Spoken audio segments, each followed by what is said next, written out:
नाज़रीन कराम, एक दफा का जिक्र है, एक शख्स बड़ा नेक और सखी था। उसका बाग था, वो अल्लाह ताला के हक को हमेशा अदा करता था।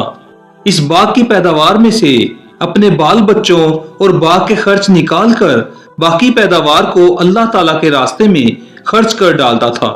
इसलिए अल्लाह ताला ने उसके माल में बड़ी बरकत दे रखी थी। इसके इंतकाल के बाद जब उस बाग के वारिस उसकी औलाद हुई तो बाप के इस खर्च का हिसाब किया तो बहुत ज्यादा था। इन लोगों ने आपस में मशवरा करके यह तय किया, हकीकत में हमारा बाप बड़ा ही बेवकूफ और नादान था जो इतनी बड़ी रकम मुफ्तखोरों, गरीबों और मस्कीनों को बिला वजह दे दिया करता था। लिहाजा हम इन गरीबों के हक को रोकेंगे और उनको कुछ ना देंगे तो हमारे पास बहुत माल जमा हो जाएगा और हम सब मालदार हो जाएंगे। जब सब ने मशवरा कर लिया और बाग के फल पक गए और खेती तैयार हो गई